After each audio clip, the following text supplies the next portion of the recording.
ఇచ్చిన పథకాలన్నీ కూడా చంద్రబాబు నాయుడు ఎలా తీరుస్తాడు? ఇంకా 2 వారాల్లో 10,000 కోట్లు అవసరం అవుతాయి ఆయన ఇచ్చిన హామీలన్నీ తీర్చడానికి. హ్మ్. ఎక్కడి నుంచి తీసుకొస్తాడు? మరలా అప్పులు చేయాల్సిందే గదా! అని జెప్పేసి. అప్పుడు శ్రీలంక అవ్వదా రాష్ట్రం అని జెప్పేసి వైసీపీ వాళ్ళు చేస్తున్న వాదనలు. ఏం చెప్తారు దానికి? నువ్వేమన్నా ఆంధ్రప్రదేశ్‌ని అమెరికాని చేసావా? లేకపోతే బ్రిటన్ చేసావా? నువ్వేం చేసావు? చంద్రబాబు గారు తెచ్చుకున్న అప్పు ఎంత? నువ్వు ఇచ్చినప్పుడు అప్పు ఎంత? ఆ!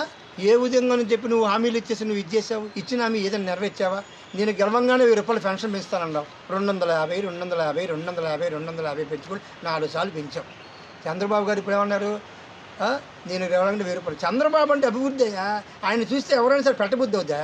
నిన్ను చూస్తే నువ్వు దొంగవి, దోచుకుంటావని చెప్పి ఎవరైనా ఇది చేస్తారు. 50,000 కోట్ల ప్రాజెక్ట్ వచ్చిందంటే బీపీసీఎల్ది ఈరోజు ఎంత గర్వకారణమా విశాఖపట్నానికి? నువ్వు ఇచ్చిన ప్రాజెక్టులో వెనక్కి వెళ్ళిపోయారు కావా నువ్వు? కియా వాళ్ళు పాపం అది వెళ్ళిపోయేవాడు ఎందుకు ఆగాడు. అమ్రాన్ బ్యాటరీ ఎలాంటి వాళ్ళే వాళ్ళ వల్ల ఎంతమంది బతికారా? అలాంటి వాళ్ళు నీ వాళ్ళు ఏ ఫ్యాక్టరీ ఓడి ఎవడయా?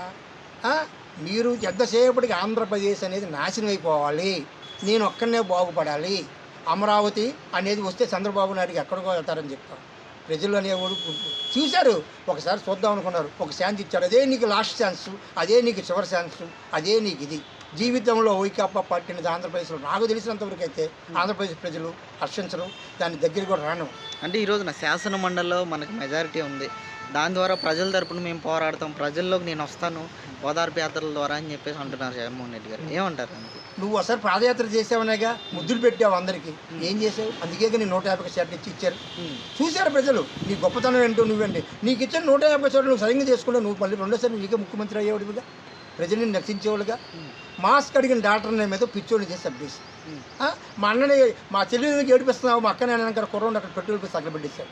ఏమా ఇవన్నీ చేసిన పాపలు ఊరినే పోతాయా? అమరావతి ఆడవాళ్ళు వాళ్ళు అడిగింది ఏంటయ్యా? మా పొలం ఏంటి? అమరావతి రైతులు అమరావతికి ఇస్తే నువ్వు తీసుకెళ్ళి జనాల ఫ్లాట్లకి ఇస్తావా? ఇంకెక్కడ లేవా? చంద్రబాబు గారు టిట్కో ఇల్లు కట్టించి ఇచ్చేసాడు.